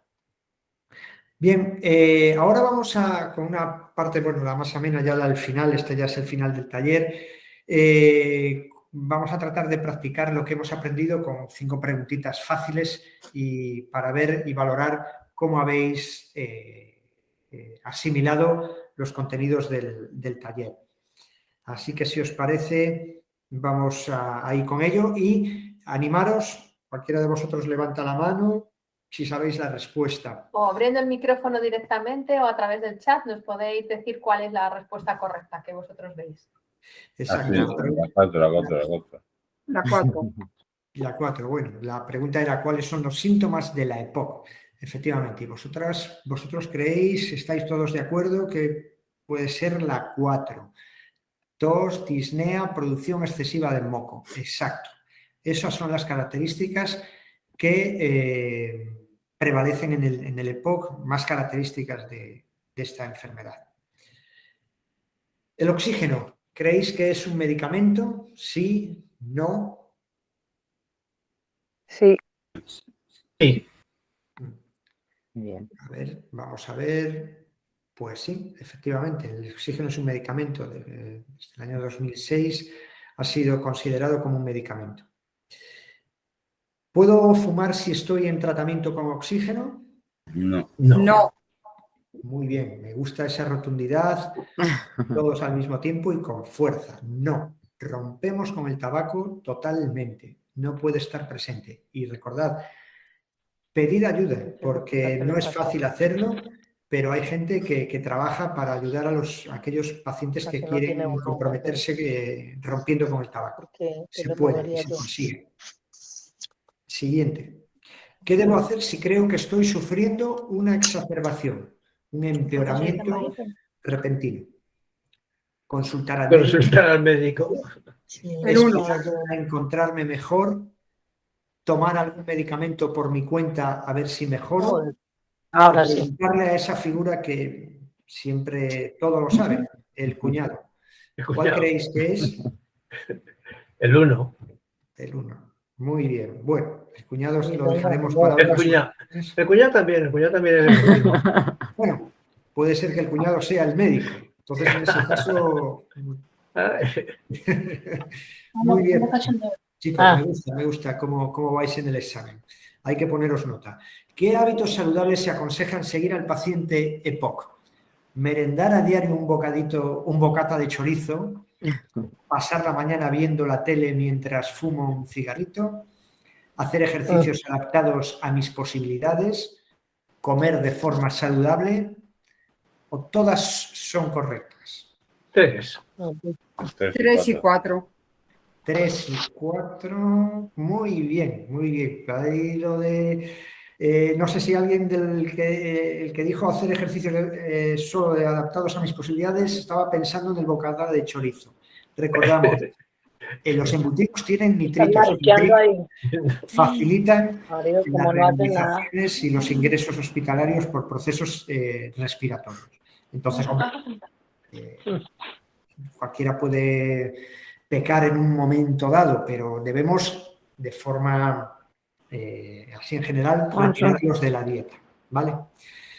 Muy bien. Pues a mí me ha dado un disgusto, porque resulta que yo estoy tomando Sbriet desde el mes de junio, el Sbriet, y entonces uno de los síntomas es pérdida de apetito y peso, he perdido algo de peso. Bueno, pues llevo como 6 meses más o menos por la mañana comiendo una loncha de jamón serrano y otra jamón cocido, porque me entra muy bien. Ahora ya me lo tengo que quitar. Depende a lo mejor de la cantidad, a lo mejor no es una dosis, cantidad. Es poquito. Claro. Pero es lo que mejor acepto, de verdad, porque tengo que hacer un esfuerzo por comer. Claro. Pues mira, Agustín, la variedad a lo mejor está en el ser feliz, porque a lo mejor también si todos los días haces, aunque sea ese poquito, pues no te motiva, porque sabes que todos los días recurres a él. Si lo reduces a un día o a 2 días, dices, oh, qué ganas tengo de que llegue ese día para disfrutarlo, y lo disfrutas de una manera. Porque ya seguro conectó otra persona o esta le subió para acá y ella debe estar en los del lado de acá. Pero ya ni sigue. Perdón, queríamos que alguien hacía un comentario al respecto. Muy bien. Silencia la luz, que tenía ruido de fondo. Sí. Pues... Bueno, ya vamos a ir terminando, que vamos un poco pasados de tiempo. Sí. Bueno, pues muchas gracias. Para empezar, vamos a contaros una última cosa que os puede resultar muy útil, que lo podéis ver tranquilamente desde casa. Cuenta, Carlos. Sí, bueno, pues como os hemos dicho y lo habéis podido ver durante el taller, hay un canal de contenidos, en este caso el que a vosotros os aplica por vuestra enfermedad, que es generalmente el EPOC, que ojo, todos estos contenidos pueden ser perfectamente válidos para otras patologías respiratorias por las cuales se os ha indicado el oxígeno. Y así que en nuestra web enseguida tenéis acceso a Inspira 360. Está muy fácil de localizar en nuestra web vitalaire.es. A través de este código QR también podéis acceder directamente. Exacto. Ese código os lleva directamente a la página. Así que si ponéis en un buscador simplemente Vitalaire, cadena, ya podréis llegar a los contenidos. Y en ellos vamos a poder ver sobre qué es el EPOC, para conocer qué es la enfermedad, con 2 contenidos específicos sobre ello, cuál es el tratamiento con otros 2 contenidos, las fuentes de oxígeno, los tipos, el mantenimiento y las precauciones con muchos más contenidos, y luego hábitos de vida, los hábitos de vida saludables que os ayudarán a manejar mejor la enfermedad y encontraros, en definitiva, mucho mejor, a mejorar vuestra calidad de vida. Así que nosotros os invitamos a acceder a ellos, al canal Inspira 360, y, por supuesto, a través sí que tenéis una duda o que os gustaría decir, bueno, pues me gustaría también tratar este otro tema, pues bueno, hacérnoslo llegar, que nosotros podemos valorar el ampliar todos estos contenidos y aumentar toda la información destinada a vosotros. Muchísimas gracias por participar y nada, dar la palabra a Virginia y a Raquel si quieren comentar algo o finalmente a algún paciente que, a ver, como vamos mal de tiempo, pues podéis recurrir a consultarnos vía online cualquier problema, cualquier duda, y que estos talleres pues los vamos a seguir teniendo cada mes, van a estar publicados en nuestra web, podéis entrar en vitalaire.es y con la suficiente... Bueno, Virginia nos puede aclarar el día concreto del siguiente taller, posiblemente. Sí, bueno, la semana que viene tenemos un taller, pero es sobre la CPAP. En el caso de Belén, que nos consultabais antes, os será útil. Y bueno, os lo iremos poniendo porque los vamos actualizando en la semana última de cada mes, los que tenemos en el mes siguiente. Ahí podréis ir viendo todos los que tenemos. Hay talleres sobre apoyo emocional que os pueden ser muy útiles. A final de mes, justamente en este mes, tenemos uno de mindfulness en pacientes respiratorios. Creo que es el día 31, ahora no estoy segura si es martes o miércoles, os lo confirmo. El día 30 de marzo tenéis un taller de mindfulness que os puede ser muy útil. Ya os digo que la información la tenemos en la página web actualizada y ahí vamos incluyendo todos los contenidos. Yo quiero agradecer a Carlos y a Raquel el que nos hayan brindado la oportunidad de conocer tanto sobre la oxigenoterapia. Os digo también que os voy a enviar un formulario de satisfacción para que valoréis el taller tranquilamente de forma anónima, sin ningún problema. Nos podéis decir qué os ha parecido, proponer temas que os gustaría que tratásemos y os agradecemos mucho que nos hagáis llegar vuestros comentarios. Y, por supuesto, agradeceros a vosotros vuestro interés por aprender un poco más sobre vuestra terapia. Ha sido un placer tener este rato con vosotros y bueno, pues que al final nos hemos ido un poco de tiempo, pero veo que os ha interesado muchísimo. Y todavía veo por aquí alguna pregunta. A ver... bueno, nos dais las gracias y ya está, ¿no? No tenemos una mano por ahí levantada, no, que ya con el chat me lío. Pues muchas gracias a todos. Muchísimas gracias por vuestra participación. Gracias. Hasta luego. Adiós. Adiós. Hasta luego.